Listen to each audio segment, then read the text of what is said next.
আগে যে জনবান্ধব পুলিশ এটা যেন বাস্তবে হয়, এটা যেন কোনো কাগজ কলমে না থাকে, এইটা সম্বন্ধে আমি তাদের বলছি।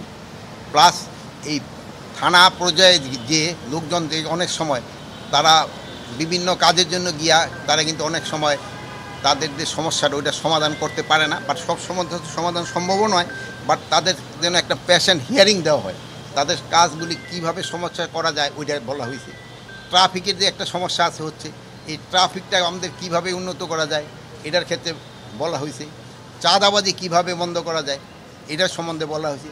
যেহেতু চাঁদাবাজিরা যদি বন্ধ হয়, জিনিসপত্রের দাম কিন্তু একটু সহনীয় পর্যায়ে চলে আসবে। এই চাঁদাবাজি যেন না হয়, প্লাসে যে ঘুষ এবং দুর্নীতি যে পুরা আমাদের সমাজটাকেই গ্রাস করে নিচ্ছে, এটারে কিভাবে বন্ধ করা যায় এইগুলি সম্বন্ধে তাদের সাথে আলোচনা হয়েছে। বাট মেইনলি আলোচনা হয়েছে তাদের যে পুরানো ফর্মে যেন পুলিশ যত তাড়াতাড়ি ফিরে যেতে পারে, তারা যেন জনবান্ধব পুলিশ হতে পারে। এইটির জন্য জনগণের একটা আশা, তারা যেন জনবান্ধব পুলিশ হতে পারে।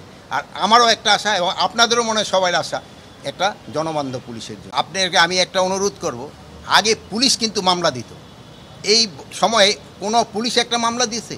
আগে পুলিশ 10 জনের নাম দিয়া 100 জনের নাম দিত কি বলে অজ্ঞাত। কিন্তু আজ পর্যন্ত পুলিশ কিন্তু এই দিচ্ছে না, এটা কিন্তু সাধারণ পাবলিকরা দিচ্ছে। আমি যদি পুলিশ একটা এরকম মামলা দেয়, আপনি আমার কাছে আইনেন যে 10 জন যে নাম দিয়ে আর 500 জন যে করে দেওয়া। এখন যারা মামলা দিচ্ছে এটা তো সাধারণ জনগণ, এটা আপনি সাধারণ জনগণকে বলতে হবে, ভাই যারা অ্যাকচুয়াল ক্রিমিনাল তারে দাও।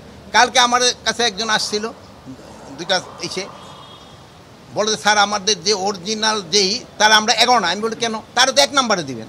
আপনি বলেন না, যারা এটা ড্রাফট করছে ওই ধরেন কার কাছে যায় ড্রাফট করতে আপনারা জানেন, এটা কিন্তু আমার পুলিশের কাছে যাচ্ছে না, অন্যের কাছে যাচ্ছে। বলে তারা এইভাবে সাজাই দিছে। তা আপনাদের কাছে আমার অনুরোধ, শুধু যারা দোষী তাদেরই নাম দেন, অন্য কারোর নাম দেন না। অন্য কাছে নাম দিলে এটা করতে তদন্ত করতে সময়ও বেশি যাচ্ছে, এবং অনেক সময় নিরীহ লোকও যেন হেনস্থা না হয়, এই দিকে খেয়াল রাখতে হবে। এই জন্য আমরা কিন্তু একটা মিডিয়াও বলে দিছি, প্লাস আপনাদের আমরা পেপারে দিয়েছি, বলছি যে সাধারণ লোক যেন হেনস্থা না হয়, ইনভেস্টিগেশন ছাড়া কাউকে অ্যারেস্ট করা হবে না। এবং আমি ডিবিরে আজকে ইনস্ট্রাকশন দিয়ে দিছি, তাদের পরিচয় ছাড়া, পরিচয় তারা নিজেরা দিবে, তারপরে ধরবে। এখানে আমার ধরার কথা শুধু ক্রিমিনালদের, আমি সাধারণ মানুষকে তো ধরার জন্য বলবো না, ক্রিমিনালদের ধরার জন্য। সাধারণ পাবলিকের যেটা কমফোর্ট হয় এটার দিকে আমাদের পুলিশ চেষ্টা করে। এটার ক্ষেত্রে জনসচেতনতাও একটু বাড়াতে হবে। সেদিন কালকে দেখলাম যে ইউনিভার্সিটি ওই যে জাহাঙ্গীরনগরী এখানে ধরেন যে তারা তো সবচেয়ে শিক্ষিত, এরা তাদের ক্ষেত্রে এই সচেতনতা আসতে হবে।